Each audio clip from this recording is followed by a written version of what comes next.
जय जगन्नाथ दर्शक बंधु समस्त को मोर नमस्कार। चलतु आज भिडियो रे आलोचना करिबा भारतर अर्थमंत्री निर्मला सीतारमण कृषक मानक पई बजेट रे कौन घोषणा करिसेंती। ता पूर्वरु आपनकु मोर अनुरोध आपनक लागि मोर एही छटिया परिश्रम पई भिडियो को गोटे लाइक कर दियंतु। एमिति सरकारी खबर जानिबा पई चैनल को सब्सक्राइब करंतु। तो दर्शक बंधु निर्मला सीतारमण अर्थमंत्री भाव में भारत में लगातार षष्ठ थर पर्यंत बजेट घोषणा करने को जाऊँच। यही बजेट रे से सबु वर्गर लोकों केमिति उन्नति हेबो से विषय रे ध्यान देइछंती।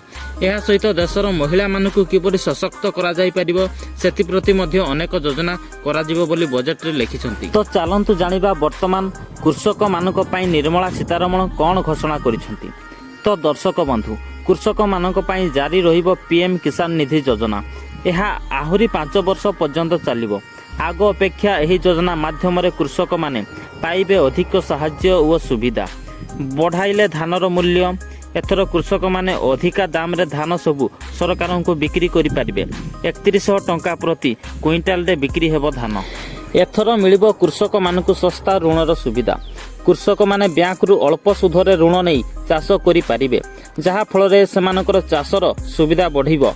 एहा सहित जदि कौनसी प्राकृतिक विपर्यय घटे एवं एथिरे कृषक मानकर क्षति हुए ताहेले सेमानकु सरकारी सहाय्य मध्ये मिलिबो। कृषि सामग्री सार बिहन व विभिन्न जंत्रपाति किनिले सरकार देबे सब्सिडी। अल्प मूल्य रे आपण ट्रैक्टर पावर टिलर भली अनेक कृषि सामग्री जंत्रपाति किनि पारिबे, जेउथिरे सरकार सब्सिडी मध्ये प्रदान करुछंती। कृषक मानक उन्नति पाई जलर सुविधा नथिबा गाँ मानकु केनाल जल जोगाणर व्यवस्था सरकार करिबाकु जाउअछंती। एहा द्वारा पाखापाखि भारतर 15 कोटी कृषक उपकृत हेबाकु जाउअछंती।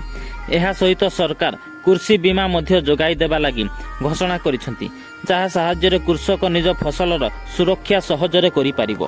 तो दर्शक बंधु ये थिला 2024-25 मसियार कृषि बजेट। आशा करछि वीडियो माध्यम रे आपण बहुत किछि जानि पारथिबे।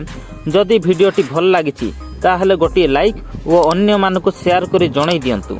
एमिति सरकारी सूचना पाइबा पई आम चैनल को सब्सक्राइब करि रखंतु।